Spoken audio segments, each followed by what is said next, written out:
Maka di hari kematianku, kawan, pastikan suaraku datang laut. Pastikan jiwaku menjadi bagian dari api. Pastikan rohku menghidupi sajak ini.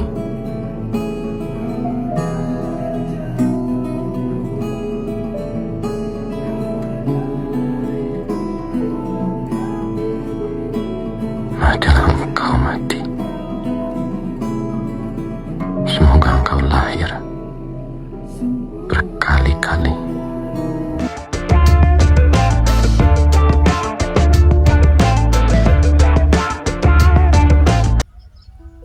Halo semuanya, kenalin aku Sarah dari kelas 12 Fisher SMA Unggulan CT Arsa Foundation Sukoharjo.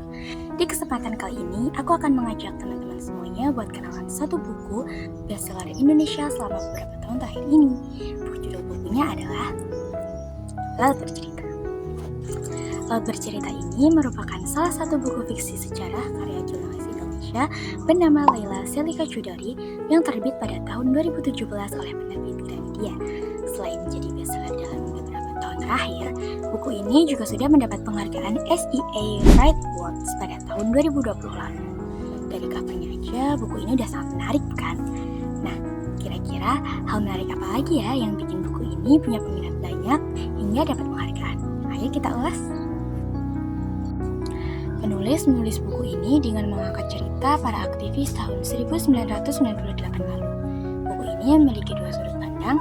Yang pertama, sudut pandang biru laut atau si tokoh utama, dan yang kedua adalah sudut pandang adik dari biru laut yaitu Asmara Jati.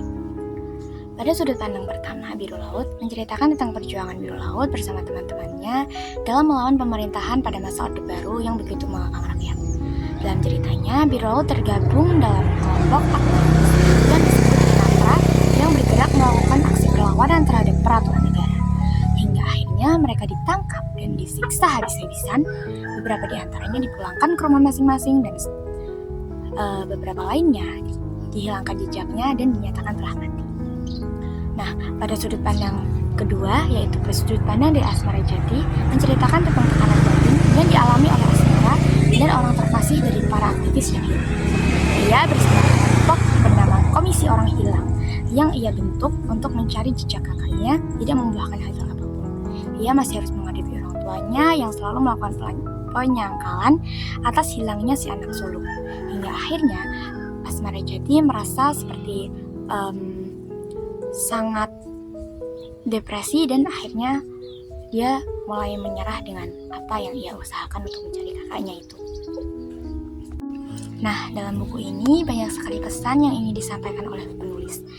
Namun menurut aku yang terutama bagi pesan yang ingin disampaikan oleh penulis adalah Indonesia harus menjadi bangsa yang lebih berpikir kritis lagi. Nah, dalam pesan terakhirnya Biru Laut mengatakan, "Aku tak tahu Indonesia macam apa yang kalian alami sekarang. Aku harap jauh lebih baik dibanding di masa hidupku, dan aku harap tak ada lagi penculikan dan pembunuhan terhadap mereka yang kritis." Nah, dari sini kita bisa melihat bahwa pada masa Orde Baru, kebebasan berpendapat, bahkan berpikir saja sangat dibatasi. Dan jika terjadi pelanggaran terhadap hal tersebut, mungkin saja taruhannya adalah nyawa. Oleh karena itu, penulis berharap dengan adanya kebebasan berpendapat seperti sekarang, bangsa Indonesia dapat menggunakan kesempatannya sebaik-baiknya, utamanya dalam mengkritisi program atau peraturan dari pemerintah yang menjabat pada kali itu. Selain itu, masih banyak sekali pelajaran-pelajaran kecil yang terdapat dalam buku ini, seperti ajakan untuk jas merah atau jangan sekali-kali melupakan sejarah, lalu bagaimana menghadapi pengkhianatan oleh orang terdekat kita sendiri, lalu bagaimana menghadapi rasa frustasi dan depresi, lalu bagaimana pentingnya literasi, seberapa pentingnya literasi, dan lain sebagainya. Nah, buku ini sangat direkomendasikan untuk dibaca, terutama bagi para generasi muda yang tingkat literasinya sangat rendah. Buku ini juga cocok sebagai bahan ajar anak-anak dengan mengambil bagian yang mengandung nilai-nilai penting seperti nilai keadilan, nilai persahabatan, atau kekeluargaan, dengan membuang bagian yang mengandung unsur 18+ dan mengubah sedikit penyampaiannya agar mudah dimengerti oleh anak-anak. Nah, itu tadi sedikit pembahasan mengenai buku Laut Bercerita. Semoga dengan adanya buku ini dapat menambah wawasan teman-teman semuanya. Sekian, terima kasih dan sampai jumpa.